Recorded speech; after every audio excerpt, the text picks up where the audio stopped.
Hello and welcome to Background Briefing, available 24/7 at backgroundbriefing.org. I'm Ian Masters, and today we'll examine a number of stories and issues in the news. We'll begin with a shaky ceasefire containing an explosive hair-trigger situation in the Persian Gulf as Iran's blockade and the US blockade bump up against each other, with diplomacy on hold and uncertainty over who actually speaks for Iran if and when negotiations are to take place. Joining us is Jennifer Kavanaugh, a senior fellow and director of military analysis at Defense Priorities, where her research focuses on U.S. military strategy, force structure and defense budgeting, the defense industrial base, and U.S. military deployments and interventions. Previously, she was a senior fellow in the American Statecraft Program at the Carnegie Endowment for International Peace, and we will discuss her article at the New York Times, Iran's Leaders Can Afford to Be Patient. Then we'll look into Trump's use of assassination against heads of state, which was banned under President Ford, but has come back to haunt us in Iran, with an even harder line leadership emerging from the U.S.-Israeli strike on the first day of the war.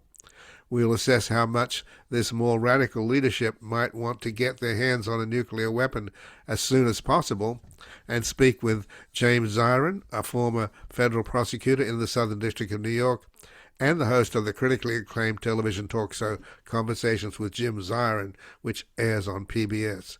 He's the author of Supremely Partisan, How Raw Politics Tips the Scales in the United States Supreme Court, and Plaintiff-in-Chief, A Portrait of Donald Trump in 3,500 Lawsuits, and is a contributing editor at the Washington Monthly, where his latest article we will discuss is Amid War in Mideast, Lingering Questions Over Killing Iran's Leader. Then finally we'll explore whether the law can bring down a lawless president who, as his presidency implodes, is striking out in all directions, weaponizing the law against his enemies, foreign and domestic. Joining us is Bruce Fein, a constitutional lawyer who formerly served as Associate Deputy Attorney General under the Reagan administration, General Counsel for the Federal Communication Commission, Research Director for the Joint Congressional Committee on Covert Arms Sales to Iran, and member of the American Bar Association's Task Force on Presidential Signing Statements. He has authored several volumes on the United States Supreme Court, the United States Constitution, and international law, and helped write the articles of impeachment for President Nixon and President Clinton, and is the vice chairman of the Committee for the Republic, and his books include Constitutional Peril, The Life and Death Struggle for Our Constitution and Democracy, American Empire Before the Fall, and most recently, Congressional Surrender and Presidential Overreach. And before we begin, with Trump having bombed 7 countries and started a war against Iran, while at home his ICE thugs terrorize and break up families, murdering American citizens in the process, the need to rid the country of the deeply unpopular Trump cacistocracy and his clown car cabinet could not be more urgent. But these crooks and criminals would do anything to stay in power, as their billionaire buddies buy up the mainstream media and the mob boss intimidates Republican politicians. Only people power can beat money power, and we need all hands on deck as we continue to do our part, delivering a daily public service, providing the facts and evidence to inform the majority of what they are up against and how to win back our country, our decency, and the respect of the community of nations. You can help save America's 250-year-old democracy by making a tax-deductible donation at backgroundbriefing.org/donate or at publictruthmedia.org, and thank you. And joining us now, Jennifer Kavanaugh, who's a senior fellow and director of military analysis at Defense Priorities, where her research focuses on U.S. military strategy, force structure, and defense budgeting, the defense industrial base, and U.S. military deployments and interventions. Previously, she was a senior fellow in the American Statecraft Program at the Carnegie Endowment for International Peace, and she has an article at the New York Times, Iran's Leaders Can Afford to Be Patient. Welcome to Background Briefing, Jennifer Kavanaugh. Thank you for having me. Well, thanks for joining us. And clearly, Donald Trump is not patient, and I think he's somewhat desperate to get out of the situation that he's put himself, the country, and the world in. There is a sort of shaky ceasefire underway in the Persian Gulf, but both the U.S. and Iran have blockades bumping up against each other. They're both seizing ships. And then on the diplomacy front, diplomacy's on hold. and there's some uncertainty over who is actually speaking for Iran.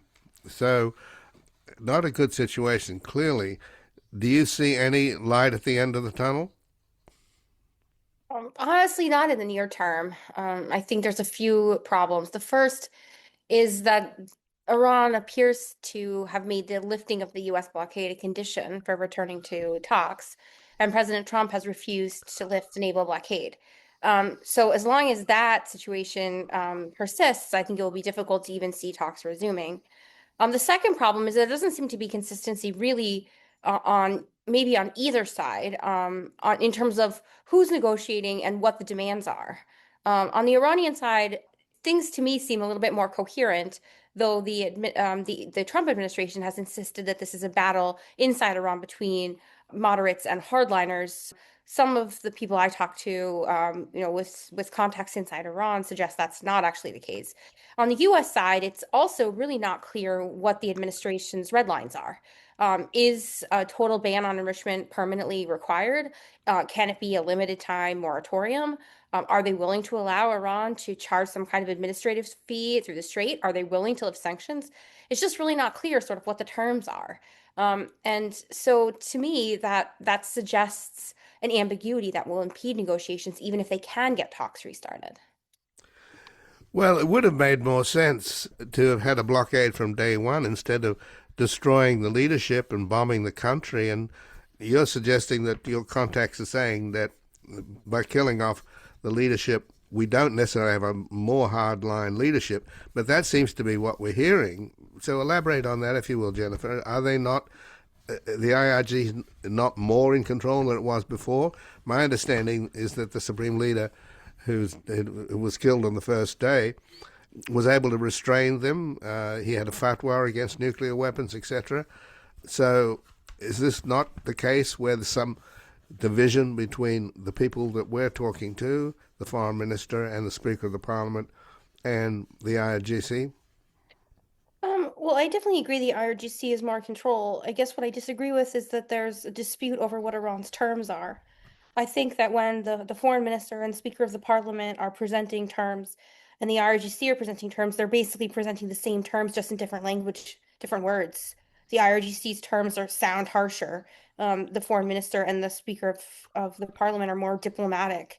But ultimately, the terms are basically the same, which is that Iran may be willing to make some concessions on nuclear enrichment and agree to a limited time moratorium, but they're not going to give up that right forever.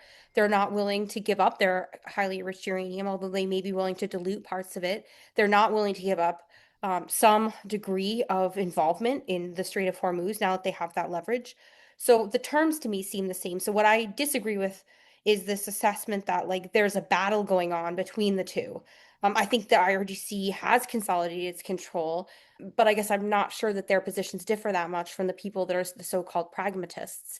The bottom line is that Iran has gained leverage during this conflict by surviving a war with the United States and by exerting control over the Strait of Hormuz. So going into this round of negotiations after the war, they have more leverage than they did before, and they're looking for terms that reflect that.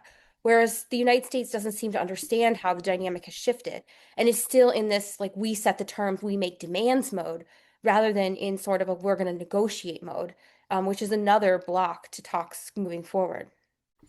Well, that apparently is what upsets the IRGC, from what I understand, is Trump undermines his own negotiations by bragging about how great they're going and how much gains we have.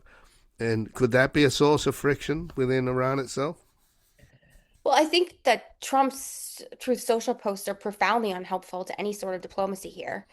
First, because they're often escalatory in their rhetoric, and they suggest this hard line, like we're going to return to bombing. And Iran isn't interested in negotiating under that kind of pressure. There's also deep suspicion of the US side and the Israeli side. Because twice now the United States has bombed Iran in the midst of negotiations. So the Iranians are suspicious that this pretext of diplomacy is just a cover for more military action.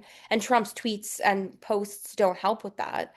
And then there's this question of him stating that the war is over, that the US got all these gains. That also is irritating to the Iranians because they feel like they're on top strategically here. Now, we could dispute whether that's true or not, but at the very least, they have held their own in a war that they were expected to lose quite quickly. And they expect the negotiations and the terms of settlement to reflect that, rather than to reflect some kind of surrender or defeat that they don't think they've suffered. So we don't really have a lot of leverage over via this blockade, and it seems a fairly leaky blockade. A lot of Iranian tankers, etc., are getting through. The only leverage we have seems to be a somewhat hollow threat to resume bombing, to blow up their infrastructure, their power plants and bridges, and bomb them back to the Stone Age, which obviously is not, I don't think, realistic, but maybe it is. And if that becomes the case, then we are truly in trouble, because if you destroy that country even more than you have, and with 1,000 pounds of 60% ACU, highly enriched uranium, you can make bombs out of that stuff. By the way, the Hiroshima bomb wasn't even 90% ACU.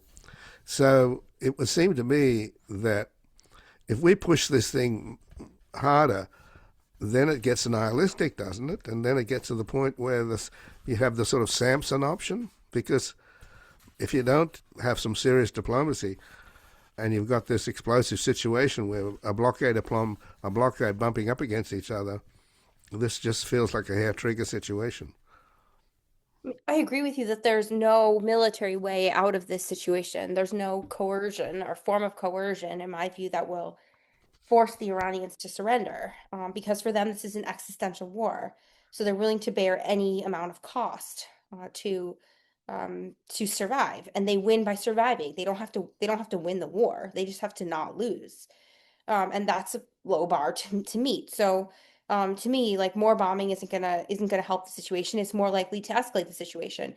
The blockade also has significant escalation risks. There's the risk that the United States might fire on an Iranian ship, and the Iranians might retaliate by striking ports or infrastructure in the Gulf. There's a risk that the United States might seize a tanker that's actually a Chinese tanker. And if that happens, say, in Asia, now that the blockade has been expanded, how are the Chinese going to respond to that? They're probably not going to get into a fighting war with the United States over this issue, but that escalates tension, and potentially creates friction that causes conflict elsewhere. Um, and then there's the risk of just simply conflict, in a naval conflict or maritime conflict in the Gulf of Oman or the Strait of Hormuz, between the two sides. There's lots of ways that this could escalate, even if Trump didn't decide, proactively to restart the bombing. It could easily spill over into something else. And the reality is that none of these activities, I think, are going to impose the type of pressure that forces Iran to capitulate or to accept terms that it thinks compromises its sovereignty. Because if its choices are to fight to the death, to fight until they actually do lose, or to give up their highly rich uranium and their nuclear program and their missile capabilities, they're being asked to give up all their defenses, which leaves them extremely vulnerable. And since they don't trust the US, it's not clear why they would do that, in absence of significant guarantees or other types of compensation. So really the only way out of this is the same pathway out that existed before the war, that existed on the first day of the war, which is diplomacy. Right, but it feels like the original sin is going to war against a country without declaring war, without going to the Congress.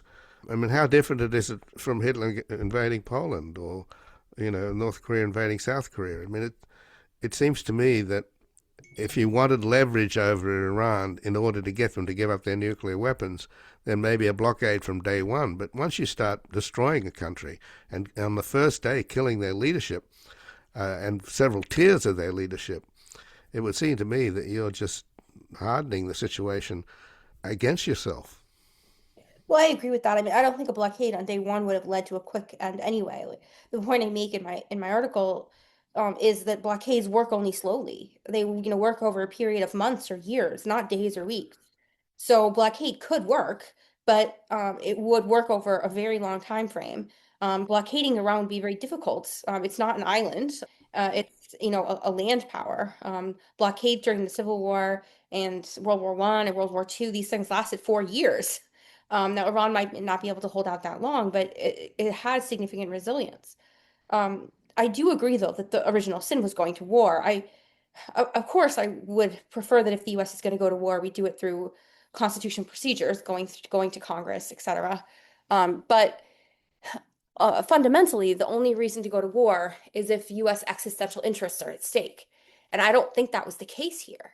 So for me, the fundamental sin, the fundamental sin or the original sin was going to war in a war of choice that was not existential to the United States, that did not require the use of military force. And then even worse, setting goals for this operation that are things that cannot be achieved by military power. Regime change cannot be achieved by military power. Ending Iran's nuclear program requires a political solution.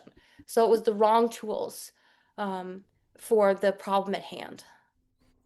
But this is a war that's turning our allies against us. The South Koreans are furious. So are the Japanese. So are the Europeans. So is the rest of the world.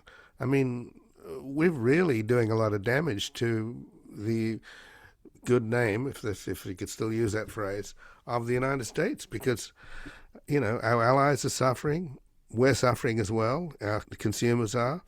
I just don't understand how we could do this to ourselves and our allies and not seem to care. I mean, if you want to be in on the landing, you've got to be in on the takeoff, and it was done in such a high-handed manner that the Allies weren't brought into it, and maybe they'd be useful helping out with the blockade, but no, they're because we just were high-handed and went and did it our way, and then turned around and asked them to help us out. And little wonder that they weren't interested. So it's had so many knock-on effects, hasn't it, Jennifer, that are equally damaging, if not more so. Yeah, I mean, I think it has significantly damaged U.S. global power. I think, and influence in a number of ways. There's the expenditure of munitions and the waste of the U.S. military advantage in the Middle East. It will speed the end of U.S. hegemony. I don't think U.S. hegemony was sustainable anyway, or even good for the United States, but this will speed its end in a way that um, is less desirable than sort of managing retrenchment. It will force the United States to give up commitments. The United States looks like an unreliable partner. I think allies will pull away. And as they start to build independence, they won't need the United States anymore. And they will dictate the terms of their US relationship, not dictate terms to the United States, but they will dictate what their relationship with the United States looks like. And it may be a more contentious relationship in some cases than we have today. And it didn't have to be this way. Even if the United States decided to retrench, it didn't have to do it in this sort of catastrophic way. So I do think that in 10 or 15 years, we'll look back on this as like a turning point where like it went from like the question, is the US still the dominant global power, or should the US do these military things, to can the US take these military actions, and sort of thinking about the world in more multipolar terms, because I do think that it will hasten the distribution of power globally in that direction. So just in the last couple of minutes, then, do you think this will end up with the U.S. caving, with Trump? He's been accused of the taco. Trump always chickens out. If he's not prepared to give up the blockade, and the Iranians aren't prepared to give up their control of the Straits of Hormuz, in that standoff, it would seem Iran's got more cards than we have. The people in the Gulf area that have Trump has gotten a lot of money from them, by the way, and the family has. They're apparently pretty angry about what's happened.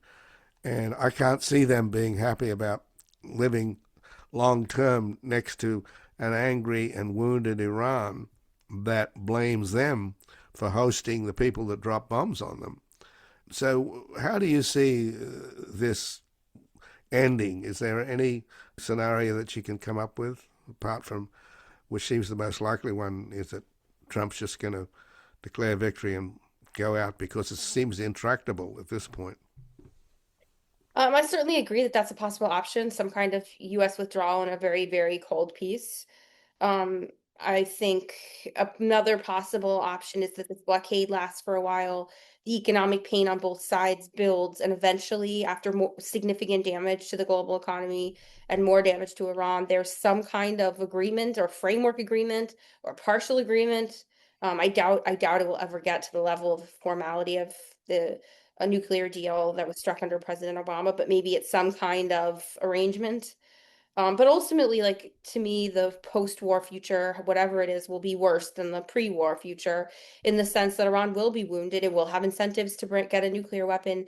It will have some degree of control over the Strait of Hormuz, and it will have more hostile, intense relationships with the Gulf states, and the U.S. will leave and kind of force the Gulf states to manage that. I think that's the long-term future, and that's like an unfortunate reality, but not inconsistent with past U.S. behavior of intervening unnecessarily, causing a mess, and then leaving other countries to clean it up. But just in closing, the Iranian people who wanted to get rid of this dreadful theocracy that was treated them so brutally, they're going to be so much worse off, right? And before this war began, this regime was at its weakest, and now we've made it stronger.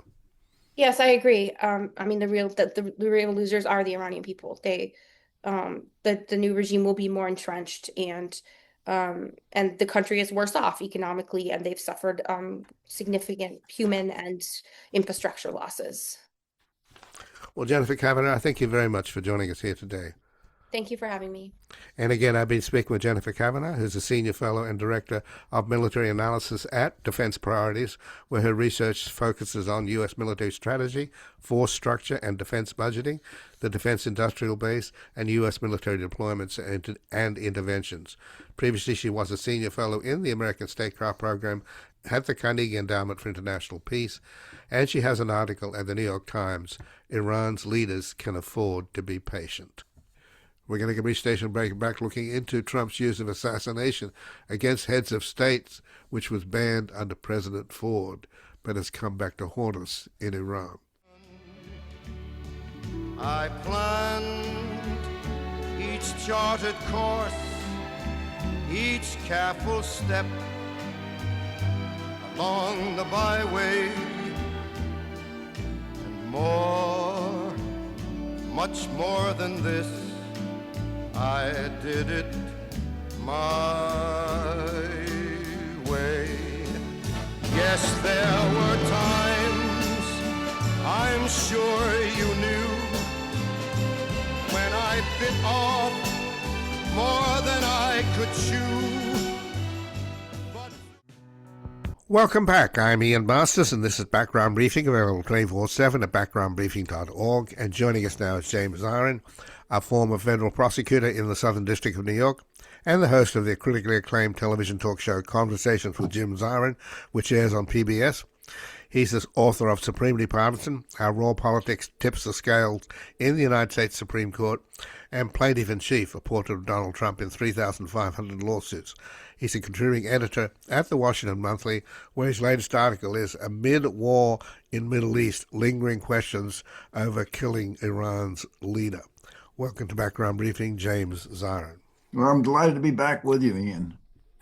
Well, that's obviously talk about bringing back assassinations, which were banned under President Ford.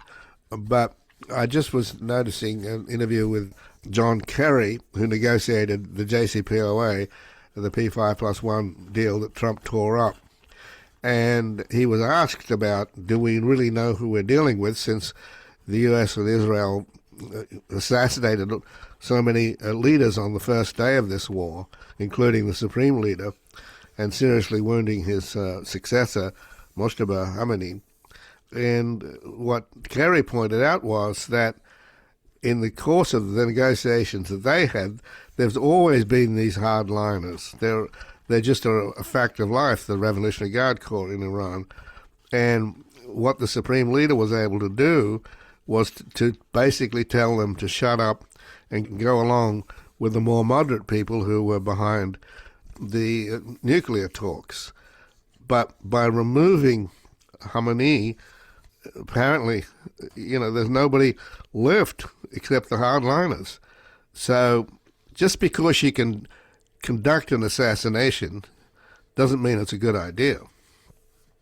Well, that's right. There are a lot of risks in assassination, Ian, and you've put your finger on the real issue that the devil you know may be a lot better than the devil you don't know. And sometimes you can have a radical change in policy that is very beneficial to the government conducting the assassination, but it's really a great leap into the unknown. So, as a policy matter, it's not really advisable. It's not advisable because if you engage in assassination, your leader may be assassinated as well. And it's not advisable because there may be issues under international law, and indeed if it's the United States doing it, the custom and practice of the United States government. Well, I suppose the temptation for assassinations goes back to World War II, when many argued that there were some attempts to assassinate Hitler, and had they been successful, we wouldn't have had World War II. I'm not sure about whether or not you can prove that.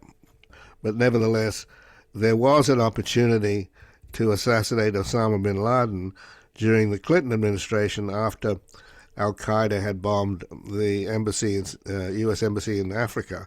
And apparently bin Laden was with a hunting party of Emirati princes, and the assassins from the CIA were able to identify the tail numbers on all the planes that were on this airstrip, and they were Emirati princes. And apparently Clinton decided not to pull the trigger because he didn't want to offend the Emirati princes, who were in the process of buying a bunch of expensive U.S. warplanes. So that is, how would you describe that? A missed opportunity? Well, maybe it was a prudent pass, but eventually we caught up with bin Laden. I mean, bin Laden was a terrorist, and that's a different set of issues. And eventually we were able to take him out, and there was no one shed any tears over it, and there didn't seem to be a problem. So there's a big difference between a head of state and a terrorist. That's correct. Right. So, but Trump seems to have always wanted to use the possibility of, apparently he said on Fox and Friends in September of 2020 that he wanted to take out Assad in 2017 for using chemical weapons against his own people, and that General Mattis had talked him out of it. He also, of course, was behind the assassination of Soleimani, the leader of the Quds Force.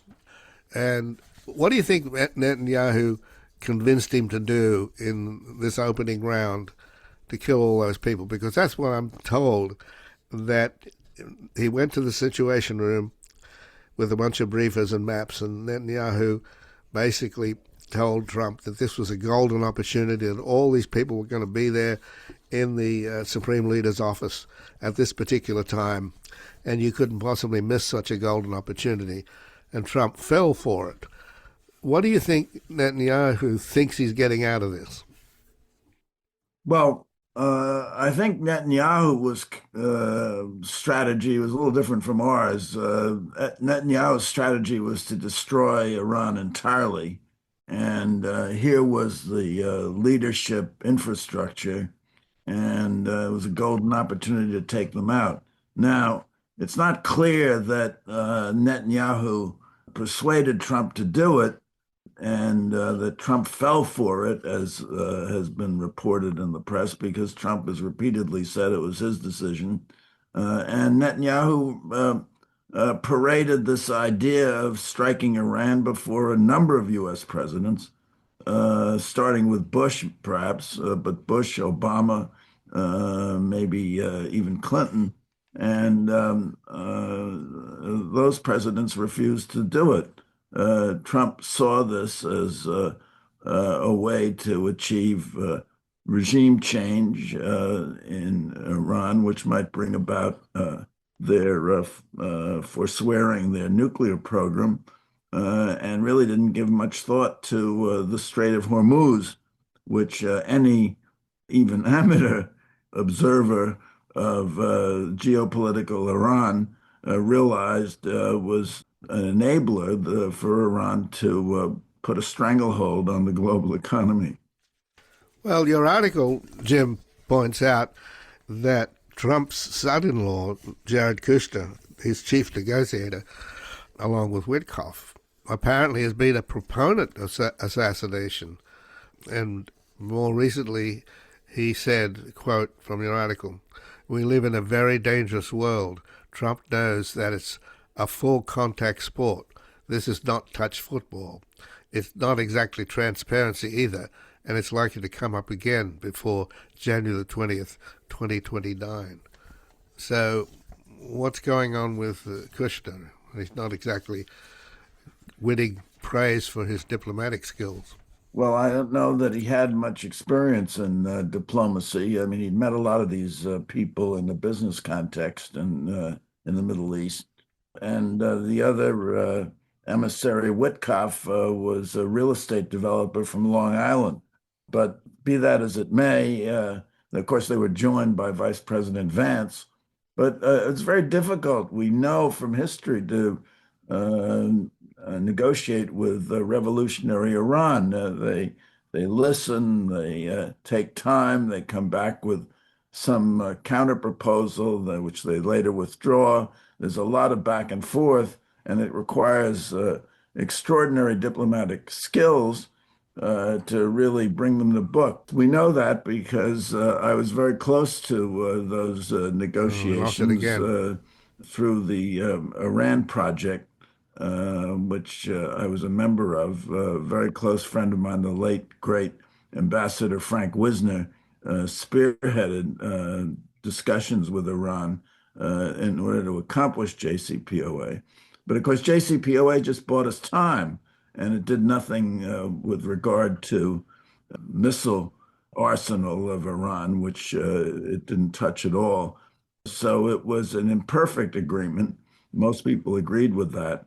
And it was thought that they were bound by it anyway. They couldn't enrich beyond a certain level for a period of time because the Europeans were on board with it as well. Turns out they continued to enrich secretly, which has been their trademark. And they had a nuclear program which would have led quite quickly to a dirty bomb or a nuclear bomb. So in my view, Trump's strategy wasn't all that bad. He's been criticized because there was no imminent threat, but one day down the road, we would have to deal with Iran's nuclear program and deal with it decisively. So he chose this moment.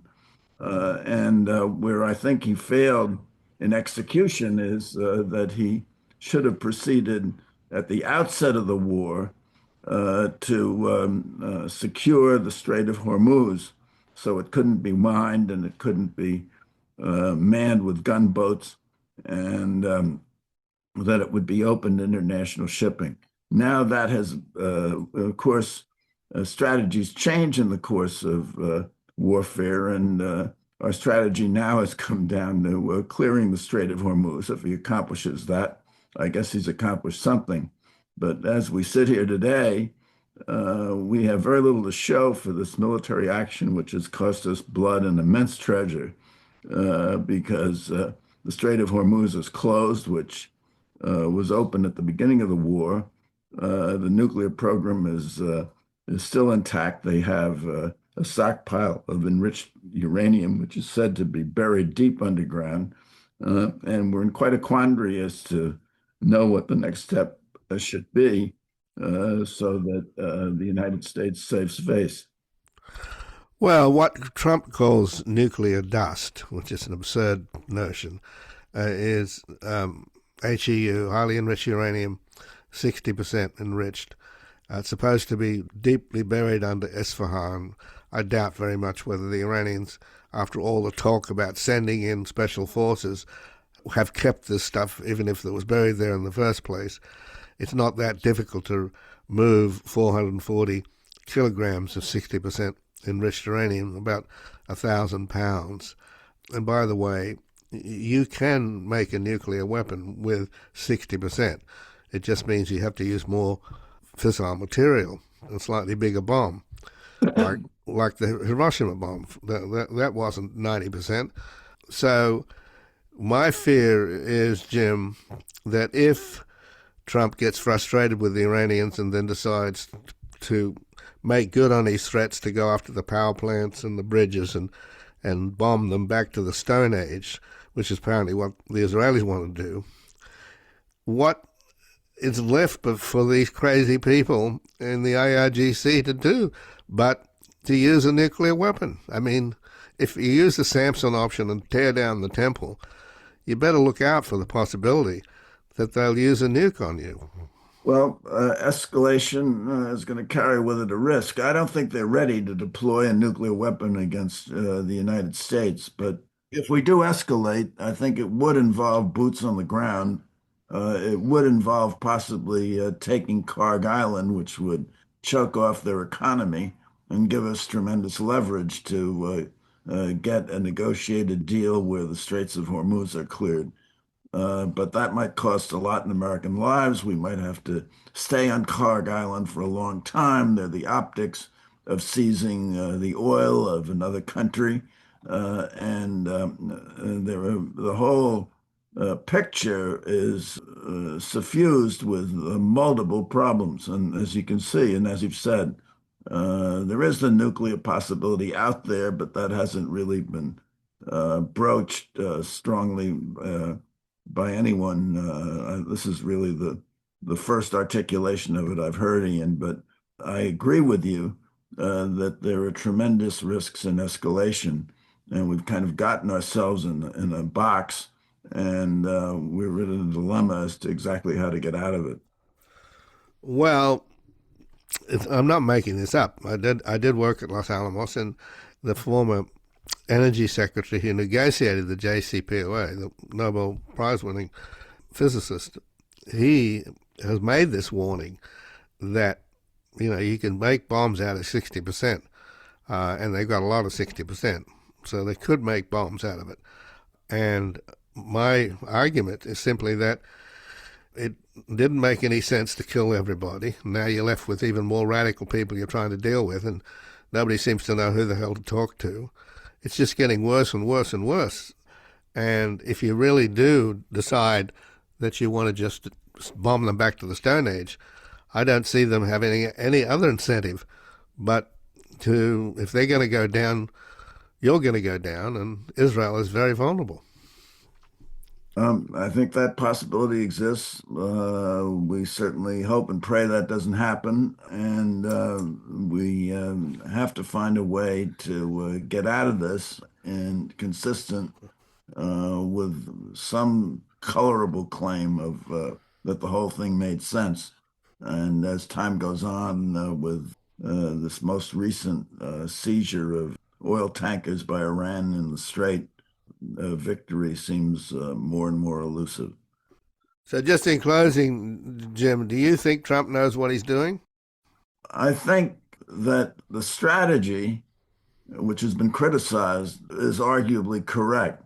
I think the tactics that were employed, although we can persist in praising the U.S. military, which in many respects we should, but the strategy that's been employed was short-sighted.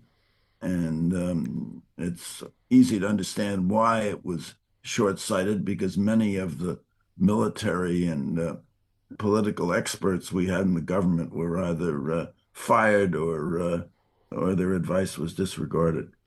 Right. Well, we have a ridiculous Secretary of Defense, and we could spend a lot of time talking about him in the context of assassination and tearing up the rule books and getting rid of all the JAG officers and talking and having, Christian nationalist prayer meetings where he prays, may every round find its mark, and talks about no quarter, which means killing prisoners. I mean, this guy is a disaster. That's a fair statement. Well, Jim, I thank you for joining us. I appreciate it. Yes. Thank you, Ian. All the best. All the best. And again, I've been speaking with James Zirin, a former federal prosecutor in the Southern District of New York and the host of the critically acclaimed television talk show Conversations with Jim Zirin, which airs on PBS. He is the author of Supremely Partisan, How Raw Politics Tips the Scales in the United States Supreme Court, and Plaintiff in Chief, a portrait of Donald Trump in 3,500 lawsuits, and he's a contributing editor at the Washington Monthly, where his latest article is Amid War in Middle East, Lingering Questions Over Killing Iran's Leader. We're going to take a brief station break and back exploring whether the law can bring down a lawless president who, as his presidency implodes, is striking out in all directions, weaponizing the law against his enemies, foreign and domestic.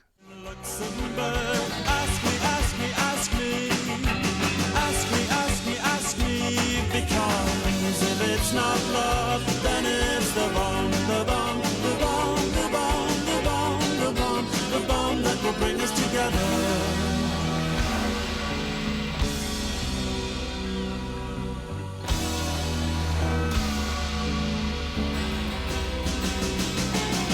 Nature's a language. Welcome back. I'm Ian Masters, and this is Background Briefing, available 24/7 at backgroundbriefing.org. And joining us now is Bruce Fein, a constitutional lawyer who formerly served as Associate Deputy Attorney General under the Reagan administration, General Counsel of the Federal Communications Commission, Research Director for the Joint Congressional Committee on Covert Arms Sales to Iran, a member of the American Bar Association's Task Force on Presidential Signing Statements, who has authored several volumes of the United States Supreme Court, the United States Constitution, and international law, and helped write the articles of impeachment for President Nixon and President Clinton. He is the Vice President of the Committee for the Republic, and his books include Constitutional Peril, The Life and Death Struggle for Our Constitution and Democracy, American Empire Before the Fall, and most recently, Congressional Surrender and Presidential Overreach. Welcome to Background Briefing, Bruce Fein. Thank you, Ian. So, Bruce, do you think that the law can bring down a lawless president who, as his presidency implodes, is striking out in all directions, weaponizing the law against his enemies, foreign and domestic? The law is capable, but not without the active support of U.S. citizens and the willingness of Congress to invoke the final safeguard against presidential lawlessness, including defying orders of federal courts or even the United States Supreme Court. Remember that courts don't have any armed forces. Alexander Hamilton reminded in Federal 78, it has neither the purse nor the sword. It has reputation, it has credibility. And we have instances where lower court orders of federal judges have been disobeyed by Mr. Trump, haven't resulted yet in any kind of sanctions. So the fact is we still are dependent upon the American people agreeing that the rule of law is more important than any personality in the White House, and exercising the influence needed to force Congress to impeach and remove Mr. Trump for the lawlessness that you've described. That literally escalates every day. I mean, most recently, although it's been not properly described by journalists and the media, what is Mr. Trump's criminal war of aggression against Iran. It is a war of aggression indistinguishable from the Nazi invasion of Poland and Denmark and Norway, Belgium, Netherlands, France, U.S. He didn't invade the U.S., attack the U.S. and Soviet Union, that caused the United States to sponsor the post-World War II Nuremberg Tribunal, which sentenced Nazis to death for participating in war of criminal aggression, which was defined as a war not in self-defense. I want to underscore that. We sentenced people like Hermann Goering, Joachim von Ribbentrop to death for doing what we are doing right now in Iran. So do you see impeachment as a preferable route than the 25th Amendment? Well, the difficulty, number one, impeachment, I believe, can work more quickly because, in my view, the evidence, the incriminating evidence against Mr. Trump is out of his own mouth.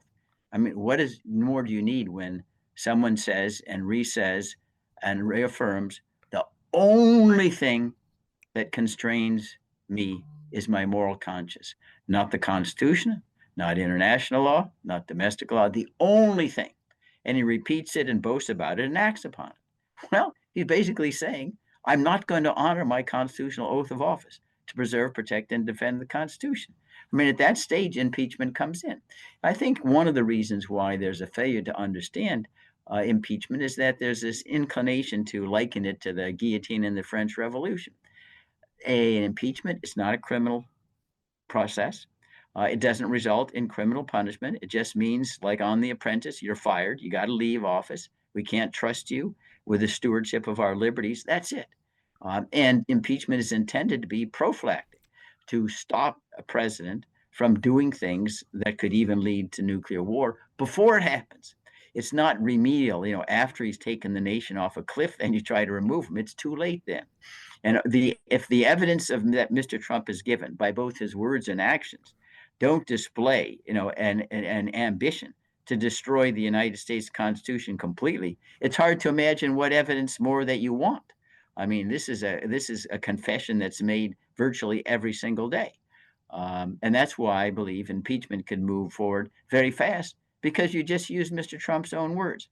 The other element of difficulty in the 25th Amendment, Ian, is that its initiation begins with the vice president.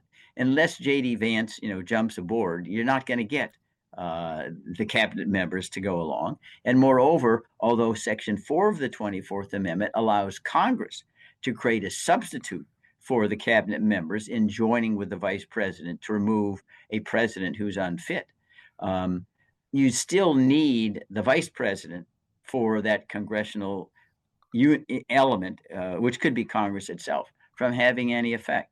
So I think that the 25th Amendment is dead on arrival. It's impeachment or nothing.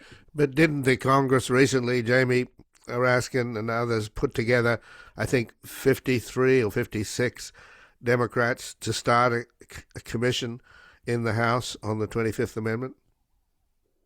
He did. I'm felt familiar with it. I'm a friend of Jamie Raskin. I think the idea is a good one, but I think it's flawed. Number one, it can't overcome the fact that the 25th Amendment says the vice president has to agree.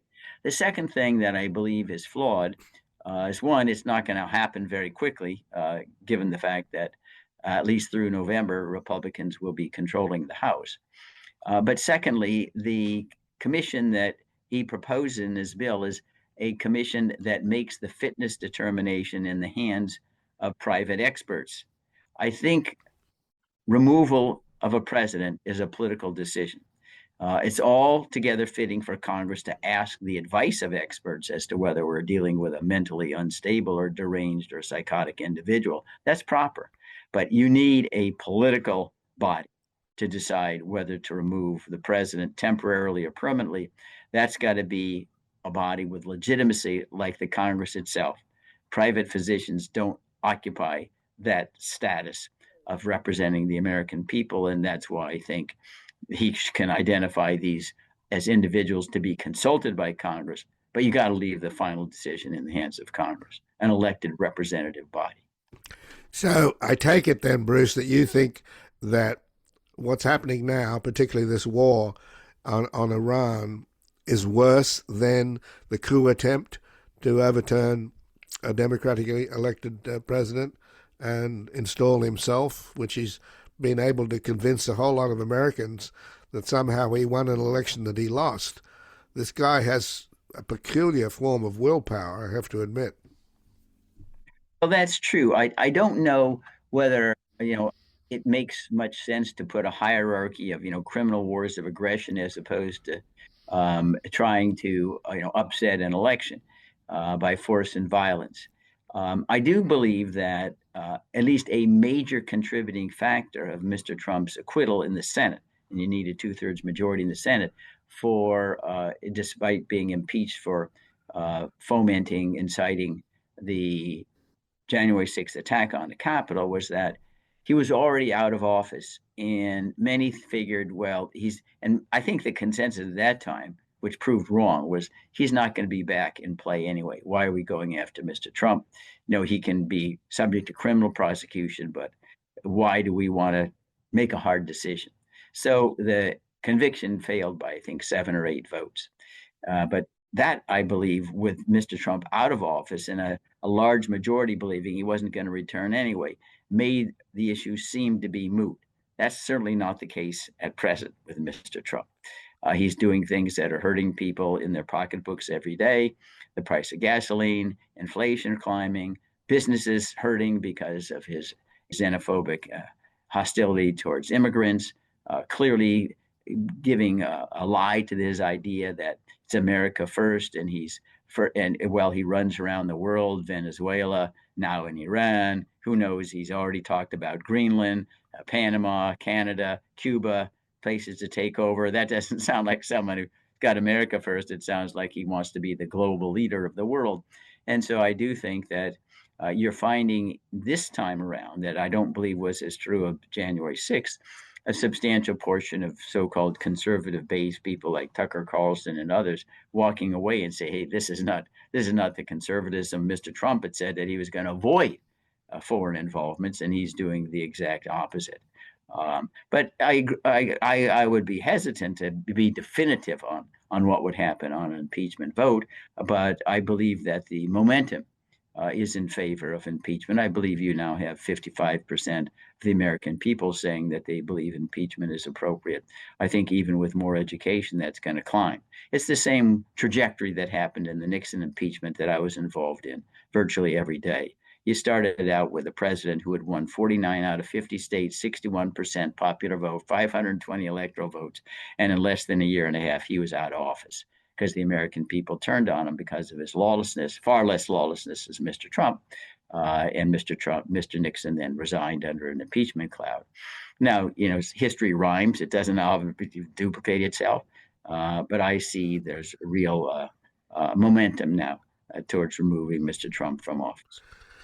So, as much as it looks as if the history books will look back on the January 6th impeachment effort and wonder why the government of the United States, our elected representatives, didn't have the courage or the will to stop this man because he's so clearly dangerous.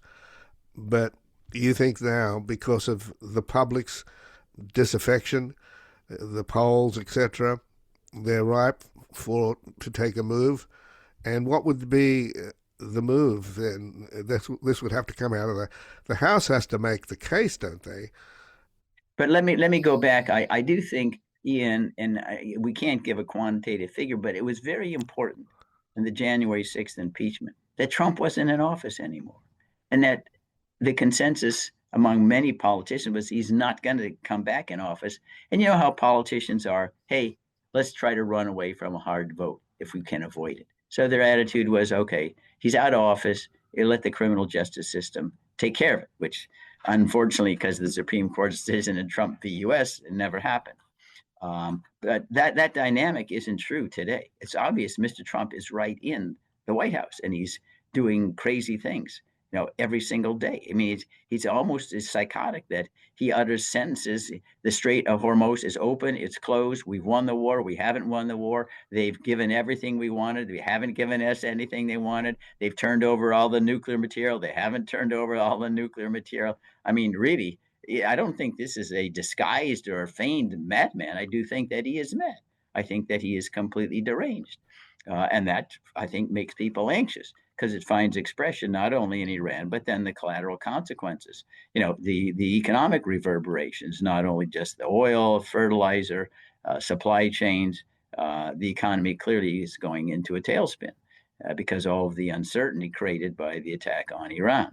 And there's no indication that he might go into Cuba the next day. He's already targeted Cuba because he wants to try to distract attention from his own, I think, failing support in the United States. So I would be reluctant to extrapolate from the January 6th issue what's happening and what's the dynamic today. Now, with regard to what's happening, I drafted for Congressman John Larson of Connecticut. It's a 13-count impeachment article that he introduced about 10 days ago called House Resolution 1155. We're encouraging him to force a vote under Rule 9 of the House of Representatives. It's called the privilege motion, and the Democratic leadership, which takes caution and anemia to a new level, could not block a forced vote on that issue. So something could happen very quickly. I do believe that in this environment, Ian, we're dealing with a psychological tipping point. Trump survives because right now he's terrified enough people who think if I oppose him, he'll go after me and I don't want to risk my career. But once that fear factor goes away, I think that his political life is going to be very, very short. And one of the very, very critical tests of that will be May 19th, which is the primary out in Kentucky. My good friend Thomas Massie is running against a Trump-selected, I would consider, clack, who chairs limitless executive power. I know Thomas is ahead right now. It's still a close race.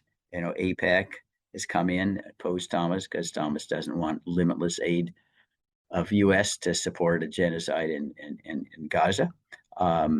So if he wins, since Mr. Trump has actually traveled to his district and called Thomas Massie the worst of the worst, the typical vile epithets and scurrility that you expect out of Mr. Trump, that if he loses in Kentucky, then that'll, in my judgment, you get 50 to 100 Republicans will immediately abandon Trump because they'll see that he's not really a lion slayer anymore, a dragon slayer anymore.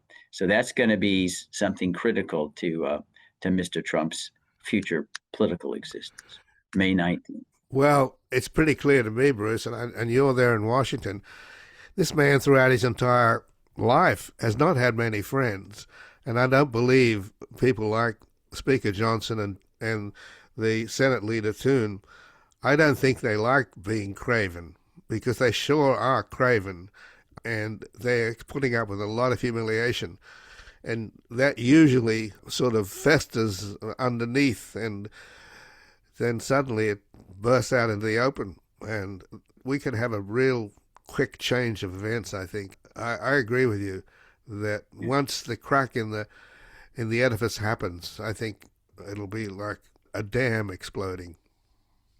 Yeah. No, I think that's accurate. Because it's a psychological tipping point. That's what you speak about oftentimes in revolutions as well. When the fear factor goes away, then the truth comes out. Because the vast majority of the species is very cautious and timid. And yeah, I know it's bad, but I don't want to say anything. I don't want to risk an adverse tweet by Trump. But once they feel, again, if Massie wins his primary, hey, he really isn't that powerful, he's not omnipotent, then I think it's all over for Mr. Trump. He's toast. Well, Bruce Fein, I thank you very much for joining us here today. Thank you very much, Ian. And again, I've been speaking with Bruce Fein, who's a constitutional lawyer who formerly served as Associate Deputy Attorney General under the Reagan administration, General Counsel for the Federal Communications Commission, Research Director for the Joint Congressional Committee on Covert Arms Sales to Iran, and a member of the American Bar Association's Task Force on Presidential Signing Statements. He has authored several volumes on the United States Supreme Court, the United States Constitution, and international law, and helped write the articles of impeachment for President Nixon and President Clinton. He's the vice chairman of the Committee for the Republic, and his books include Constitutional Peril, The Life and Death Struggle for Our Constitution and Democracy, American Empire Before the Fall, and most recently, Congressional Surrender and Presidential Overreach. And this has been Background Briefing. I'm Ian Masters, and I'd like to thank producers Graham Fitzgibbon and Asher Price. And if you've missed any of today's program and would like to explore our vast archives, you can visit us at backgroundbriefing.org, where we'll include extended interviews searchable by topic and have made it easy for you to sign up for the daily email updates that provide links to resources, articles, and books discussed on the program. Also, you can find links there to subscribe wherever you get your podcasts, and we highly encourage your ratings and reviews on these platforms.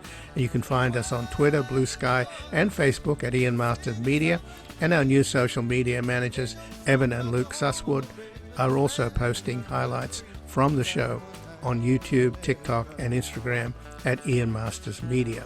So please do help us reach more listeners by sharing this program with friends, family, and colleagues. And to help us sustain this program into the future and assure it remains free to all, please take a moment to support us by going to backgroundbriefing.org/donate, where your tax-deductible donations, large and small, keep us broadcasting. And I'll be back again tomorrow with another Background Briefing at backgroundbriefing.org. Bye for now. disappeared, but